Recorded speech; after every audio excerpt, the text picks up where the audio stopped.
Hello students, hi, this is Karan Singh from Achievers Academy, Gandhinagar. Welcome back to the class. In the last class of 8th standard chapter linear equation, we have discussed about the word problems and I asked you to solve few of the exercise questions. And we have seen almost all the examples. Today we will continue with our exercise and few of the examples. I hope आप लोगों ने solve कर लिए होंगे जितने questions हमने last class में discuss किया था. तो इस लेक्चर में कोशिश करते हैं कि ये एक्सरसाइज ख़त्म कर दें. ओके, बट मैं आपको ये बात बता दूं कि आपको अगर मैं सारे क्वेश्चन सॉल्व करके दे दूं तो आप जस्ट कॉपी कर लेंगे. ओके, बट सबसे अच्छा तरीका, I know this chapter is bit difficult, थोड़ा डिफिकल्ट है. डिफिकल्ट होने का रीज़न क्या है? स्टेटमेंट्स से इक्वेशन बनाना. तो कभी कभी तो हमारी इंग्लिश इतनी ज़्यादा स्ट्रांग होती है कि हम समझ ही नहीं पाते.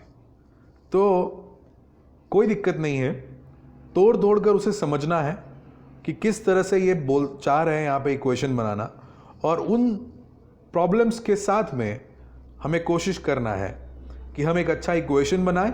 और सॉल्व करना तो अब तक आपको आ ही गया होगा कि x की वैल्यू कैसे फाइंड की जाती है. ओके, तो चलिए हम एक्सरसाइज को देखते हैं, एक्सरसाइज के सॉल्यूशंस को देखते हैं, और इवन जो एग्जाम्पल्स हैं हमारे पास हम उनको भी सॉल्व करने की कोशिश करते हैं. ओके, और अब आज हम ये एक्सरसाइज ख़त्म करते हैं ताकि हम हमारे नेक्स्ट एक्सरसाइज की तरफ आगे बढ़ सकें. ओके, बट मैं जितने क्वेश्चंस कराऊँ उनके मिलते जुलते सिमिलर क्वेश्चंस आपको आपके खुद से ट्राई करना ज़रूरी है. ओके, तो चलिए हम कोशिश करते हैं आगे सॉल्व करने की. Let's try to solve. So screen पे आप देख सकते हैं exercise 2.2. on the screen you can see exercise 2.2. Okay, अब स्क्रीन पे आपको एक्सरसाइज 2.2 दिख रहा है. हमने ऑलमोस्ट, मैंने आपको कहा था कि आपको क्वेश्चन नंबर 5 तक कर लेना है. Okay, clear. Question number 6 and 7 भी वही सिमिलर क्वेश्चंस है 5 जैसे. ओके, बट फिर भी हम एक बार डिस्कस कर लेते हैं. डिस्कस करेंगे तो आपको जिनको भी थोड़ा बहुत कहीं पे कुछ भी प्रॉब्लम है वो क्लियर हो जाएगा. फिर भी हम जब डाउट सेशंस लेंगे तो in the doubt sessions we can, अगर इसमें कुछ भी इस लेक्चर में कुछ भी बच गया है तो आप डाउट सेशन में हमारा वो पूरा अच्छे से सॉल्व हो जाएगा. तो मैंने आपको 8 क्वेश्चन तक, मतलब 7 क्वेश्चन तक मान लीजिए करने को कहा था. अगर 6th क्वेश्चन में अगर किसी को डाउट है तो 3 consecutive integer add up to 51. Integer consecutive, मतलब कंसेक्यूटिव तो समझ गए होंगे, कंसेक्यूटिव वाले क्वेश्चन हमने आगे कर लिए. तो बोल रहा है कि 3 consecutive integer add up to 51. 51 add करके 51 होता है. तो कंसेक्यूटिव इंटीजर मतलब एक के बाद एक नंबर्स, 1 2 3 4. तो एक नंबर अगर x है, दूसरा नंबर क्या होगा? x+1, तीसरा नंबर क्या होगा? x+2. तो ये 3 इंटीजर्स मिलके क्या करते हैं? Add up to 51. तो मतलब x+1, x+2 that will be equal to 51. Okay, ये तीनों इंटीजर्स को मिला दो तो क्या बनेगा? 51 बन गया आपका equation. x+1, x+2 that is equals to 51. बहुत सिंपल सा था. Then the sum of 3 consecutive multiples of 8. अब multiples of 8 is 888. Okay, sum 3 consecutive multiples of 8. तो 3 कंसेक्यूटिव मल्टीपल्स ऑफ 8 क्या होंगे? पहला x, दूसरा x+8, जैसे वो 11 वाला किया था हमने तो 8 दिया है, एंड तीसरा प्लस x+16. समझे? बस ये तीनों ऐड करके is equals to 888.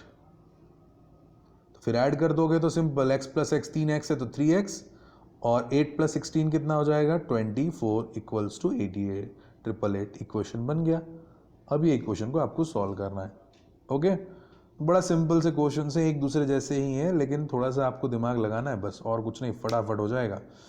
3 consecutive integers are such that when they are taken in increasing order and multiplied by 2, 3, 2, 3 and 4 respectively, they add up to 74. तो 3 consecutive integers हैं. ओके, और सबको 2 से, 3 से और 4 से मल्टीप्लाई करते हैं उनको. तो किस तरह से इक्वेशन बनेगा चलिए देखते हैं. तो 3 कंसेक्यूटिव मल्टीपल्स हैं, इंटीजर्स हैं, तो एक को हम मान लेते हैं x, दूसरे को मानते हैं x प्लस 1, तीसरे को मानते हैं हम x plus 2. Okay, let the consecutive integers be x plus 1, x plus 2. हमने मान लिया, समझे? x प्लस 1, x प्लस 2, ऐसा हमने इंटीजर्स को मान लिया. अब क्या बोला?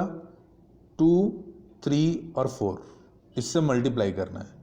तो 2 से मल्टीप्लाई करेंगे x को, ओके. 3 से मल्टीप्लाई करेंगे x प्लस 1 को, एंड 4 से मल्टीप्लाई करेंगे x प्लस 2 को, क्योंकि बोला है तीनों को रिस्पेक्टिवली मल्टीप्लाई किया जाता है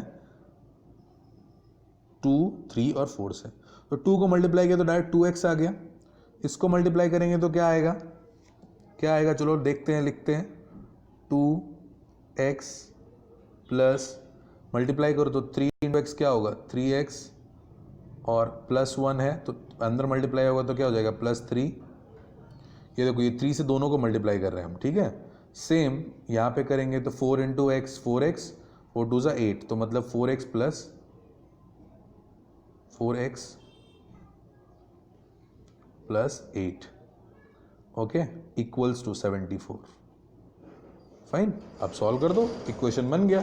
okay, 2x plus 3x plus 7x, मतलब 2 प्लस 3 5, 5 प्लस 4 9, 9x और 8 प्लस 3 क्या हो गया? 11. तो 9x plus 11, 9x plus 11 equals to 74. बस अब इक्वेशन को सॉल्व कर देना. अब इक्वेशन सॉल्व करना तो भाई हम लोग इतने सारे क्वेश्चन कर चुके हैं, आपको आना ही चाहिए. ओके, तो 2, 3 and 4 respectively, so that add up to 74. Okay, find this numbers. फिर आपको x की वैल्यू मिल जाएंगी तो वो नंबर आपको मिल जाएंगे. x जो मिलेगा पहला होगा, x प्लस 1 दूसरा, x प्लस 2 तीसरा. क्लियर? अब यहां पे गिवन है the age of Rahul and Heron. Okay, age of Rahul and Heron. So the age of Rahul and Heron are in ratio 5:7. ये given है. 4 years later the sum of their age will be 56 year. What is their present age? तो कल ही मैंने आपको बताया था कि present age को तो क्या मान लेना है? x. तो अगर जब भी रेशियो वाला क्वेश्चन हो तो रेशियो को क्या मानना है आपको? 5:7 है, मतलब एक का एज आप 5x मानोगे, दूसरे का एज क्या मानोगे? 7x. ओके, सो यहाँ पे the common ratio between Rahul age and Heron age will be क्या होगा? x. राहुल और हेरॉन के एज के बीच में कॉमन रेशियो क्या होगा? x. Therefore Rahul and heron का एज क्या होगा? राहुल पहला है तो हम राहुल के एज को, मैंने कल ही बताया था कि कभी रेशियो गिवन हो तो डायरेक्ट आपको क्या करना है? रेशियो के साथ मल्टीप्लाई कर देना है. ओके, तो राहुल की एज क्या होगी? 5x एंड हेरॉन की क्या होगी? 7x. ओके, तो प्रेजेंट एज वो लोग की मिल गई 5x एंड 7x. ओके, अब क्या बोला है? 4 years later, मतलब 4 साल बाद. तो मैंने ये क्वेश्चन कराया था कि 4 साल बाद वाले केस में क्या करोगे? 4 साल बाद राहुल की एज कितनी होगी? राहुल की प्रेजेंट एज कितनी है? 5x. 4 साल बाद कितनी होगी? 5x plus 4. और हेरॉन की एज कितनी होगी? अभी कितनी है? 7x. तो 7 साल बाद, 4 साल बाद क्या होगा? 7x plus 4. ये स्टेटमेंट लिखना है आपको, स्टेटमेंट लिख के करना है. ओके, पहले आपको लिख देना है प्रेजेंट एज, दूसरे स्टेटमेंट में क्या लिखना है? After 4 years. After 4 years Rahul age will be 5x plus 4 and Heron's age will be 7x plus 4. अब क्या बोला है? ओके, 4 साल बाद उनके एज का सम जो है वो 56 years होता है. बस अब ऐड कर दो 5x प्लस 4, 7x प्लस 4, इन दोनों को ऐड करो तो आंसर क्या आएगा? 56. देखो, according to the given question after 4 years the sum of their ages of Rahul and Heron is 56 year. आप स्क्रीन पे देख पा रहे होगे.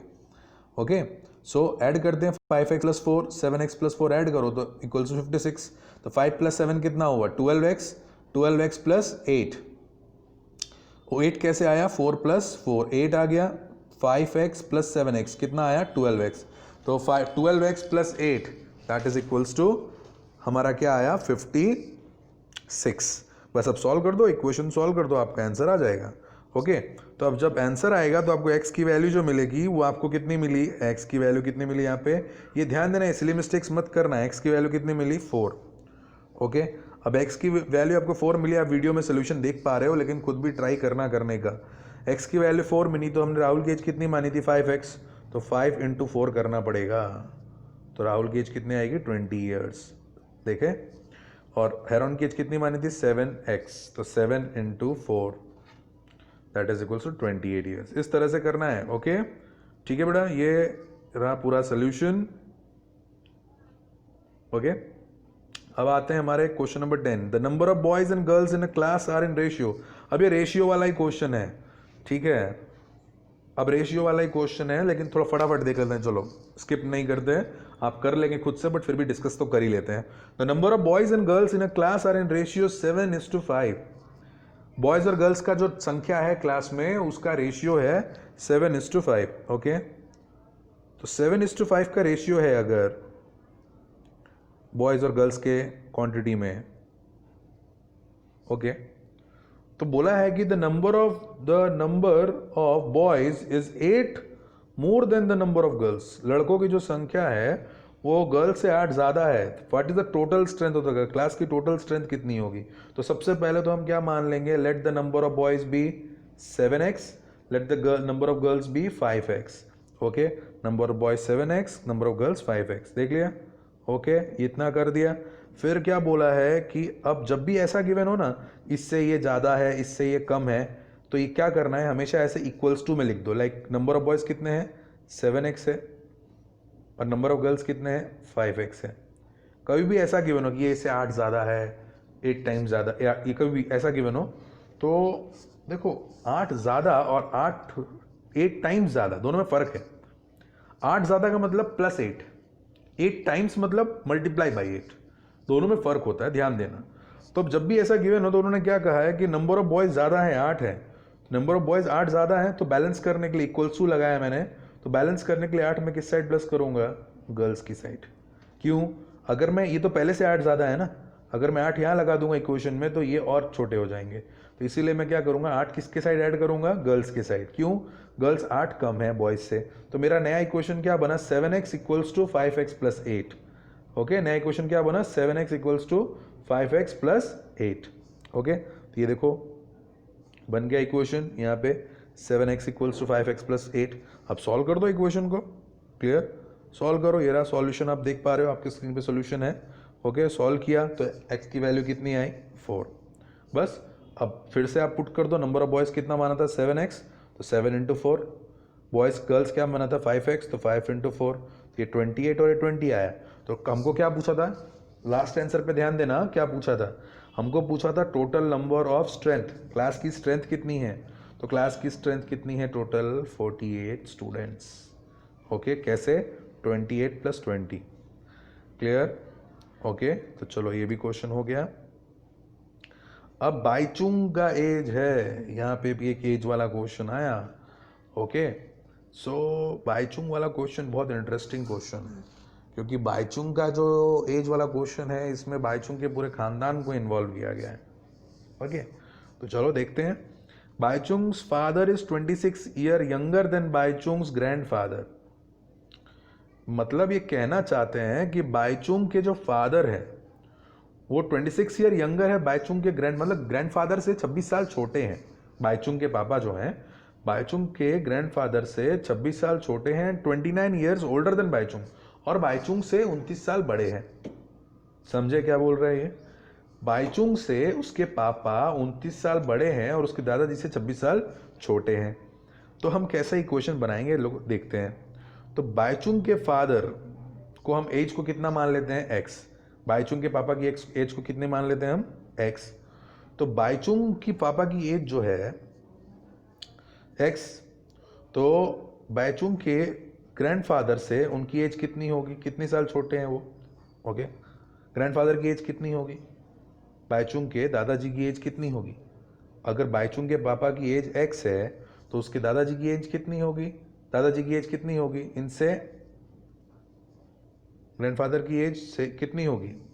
सोचिए, अगर बाईचुंग की पापा की एज x है, ओके तो बाईचुंग की जो पापा मतलब ग्रैंडफादर, ओके ग्रैंडफादर की एज कितनी होगी, क्यों कैसे होगा, ग्रैंडफादर कितने बड़े हैं उनसे, 26 साल बड़े हैं, तो ये बाईचुंग के पापा की एज है, और उनसे उनके दादाजी कितने बड़े हैं, 26 साल, तो x प्लस 26 कर दो, मिल गया दादाजी का एज। ठीक है, बाईचुंग के पापा की एज x है और उनके दादाजी 26 साल बड़े हैं उनसे, तो x प्लस 26 कर दो, तो ये किसकी एज मिली? बाईचुंग के ग्रैंडफादर की। समझ में आया? ग्रैंडफादर की एज कितनी होगी? x plus 26। अब बाईचुंग की एज अपने पापा से 29 साल छोटी है। ओके, कितने हैं? 29 ईयर्स छोटी है। तो बाईचुंग की पापा की एज अगर x है तो बाईचुंग की एज कितनी होगी? x minus 29। क्यों 29 कम कर देंगे? क्योंकि भाई उनसे 29 ईयर्स छोटा है ना बाईचुंग, तो x माइनस 29। तो बाईचुंग की एज कितनी होगी? x माइनस 29, और उसके ग्रैंडफादर की एज कितनी होगी? x plus 26। अब बोला है तीनों के एजेस सम, जो एज है उसका सम होता है 135। ओके, तीनों के एज का जो सम होता है वो होता है 135। चलो ऐड कर देते हैं। ओके, तो x किसका है? बाईचुंग के पापा का। x माइनस 29 किसका एज है? बाईचुंग का। x प्लस 26 किसका एज है? बाईचुंग के दादाजी का। तीनों को ऐड करोगे तो 135 आएंगे। ठीक है, तो इधर ऐड कर देते हैं। तो x x x तीनों मिला के कितना हुआ? 3x, और माइनस 29 प्लस 26 करोगे तो -3 इक्वल्स टू 135। आ गया? इक्वेशन बन गया। अब बस अब इसको सॉल्व कर दो। सॉल्व कर दो तो आपका x का वैल्यू कितना आता है? 46 आया। तो ये किसका एज मिला? x किसका एज था? बाईचुंग के पापा का। तो बाईचुंग के पापा का एज 46 आया, तो बाईचुंग का एज कितना होगा? इसमें से कितना माइनस करना है? 29। तो 46 माइनस 29 कर दो 17। अब ग्रैंडफादर की एज कितनी है? x plus 26। तो x कितना है? 46। 46 प्लस 26 कर दो तो ग्रैंडफादर की एज आ जाएगी। Okay, clear? अब अगर आपको चेक करना है तो तीनों के एज को प्लस कर दो 135। अगर आंसर आया तो मतलब आपने सही सॉल्यूशन किया है। ओके, 72 ईयर्स हैं। आगे बढ़ते हैं। ओके, चलो अब क्वेश्चन नंबर 12 जो है वो भी एज का क्वेश्चन है, फटाफट देखते हैं। ओके, क्वेश्चन नंबर जो हमारा, ओके, तो 12th क्वेश्चन है, 15 years from now Ravi age will be 4 times his present age. मतलब आज से 15 साल बाद रवि की जो प्रेजेंट एज है, ओके, उस 15 साल बाद Ravi 15 years from now Ravi's age will be 4 times his present age. 15 साल बाद आज जो रवि की एज है उससे 4 गुना 15 साल बाद उसकी एज हो जाएगी। तो व्हाट इज प्रेजेंट एज? बड़ा सिंपल सा है। तो रवि की प्रेजेंट एज को हम क्या मान लेंगे? x, and after 15 years, after 15 years Ravi की एज कितनी है? देखो हम प्रेजेंट एज को क्या मान लेंगे? x। तो आफ्टर 15 ईयर्स रवि की एज कितनी हो जाएगी? x प्लस 15, ये हो जाएगा। तो x प्लस 15 जब होगा तो क्या बोला यहाँ पे? देखो क्या लिखा है, Ravi age will be 4 times his present age. 4 times, जब x प्लस 15 कर देंगे तो उसकी एज कितनी हो जाएगी? 4 टाइम्स प्रेजेंट एज। तो प्रेजेंट एज कितना है? x है, तो उसका 4 टाइम्स करो तो 4 इंटू एक्स। फिर से ध्यान से सुनो, रवि की प्रेजेंट एज को हमने माना x, आज से 15 साल बाद मतलब 15 प्लस कर दो, तो रवि की एज कितनी हो जाएगी आज से 15 साल बाद? जितना उसका आज एज है उससे 4 गुना ज़्यादा। तो आज एज कितना है? x, तो 4 इंटू एक्स बन गया इक्वेशन। सॉल्व कर लो, you will get the value of x। Okay, question number 13 बड़ा सिंपल सा है। ओके, बहुत सिंपल सा क्वेश्चन है। A rational number is such that when you multiply it by 5/2 and add 3/2 to the product, okay, you get -7/12. What is the number? तो ऐसा बोला कि एक नंबर है जिसको हम 5/2 से मल्टीप्लाई करते हैं, ओके, एंड उसका जो आंसर है उसको 2/3 से ऐड करते हैं, तो हमें जो आंसर मिलता है ये मिलता है। देखते हैं, तो हम क्या मान लेते हैं? जिस नंबर से हम मल्टीप्लाई करेंगे, नंबर जिससे मल्टीप्लाई करेंगे उसको हम क्या मान लेते हैं? x। Let the number be x। तो क्या होगा? सिंपल सा देखते हैं। तो उस नंबर से 5/2 को मल्टीप्लाई करना है। सॉरी एक मिनट, यहाँ पे 5/2 है, 5/2 को हम किससे मल्टीप्लाई कर देंगे? x से। x को 5/2 से मल्टीप्लाई करना है, ओके। फिर प्लस किससे कर देना है? 2/3 से। तो आंसर कितना आएगा? -7/12। समझ गए? आंसर कितना आएगा? -7/12। बस अब सॉल्व कीजिए, आ जाएगा आंसर। ठीक है, ये रहा सोल्यूशन, आप देख सकते हैं नॉर्मली सॉल्व किया गया है। ओके, कैसे सॉल्व किया गया? जो इक्वेशन था हमारा, ओके, हमारा जो भी इक्वेशन था यहाँ पे, जो हमारा इक्वेशन था यहाँ पे, ये इक्वेशन बना था 5/2x प्लस 2/3, तो हम 2/3 को इधर ले जाएंगे। ओके, तो देखो ये 2/3 इधर आया तो क्या हो गया, -2/3 हो गया। ओके, फिर सॉल्व किया, एलसीएम लिया, आंसर आया -15/12। क्लियर, आंसर आया -15/12। फिर इन दोनों को सॉल्व करेंगे और सॉल्व करेंगे तो आपको x की वैल्यू मिल जाएगा यहाँ पे। Okay, understood. तो इस तरह से करना है। अब इसके बाद लक्ष्मी वाला क्वेश्चन है। ये क्वेश्चन में एग्जाम्पल में हमने किया था, कैश और करेंसी वाला क्वेश्चन है, तो आपको ये खुद से एक बार ट्राई करना, बिकॉज ऑलरेडी एग्जाम्पल में ऐसे क्वेश्चन हमने किया है। ओके, फिर भी आपके हेल्प के लिए मैं इसके सोल्यूशन को एक बार स्क्रीन पे डिस्प्ले कर दे रहा हूँ आपके सामने। ये इसका सोल्यूशन है, आप सोल्यूशन को देख सकते हैं, ठीक है, बट प्लीज़ खुद से ट्राई कीजिएगा, सोल्यूशन के भरोसे मत रहिएगा। सेम क्वेश्चन नंबर 15 भी है।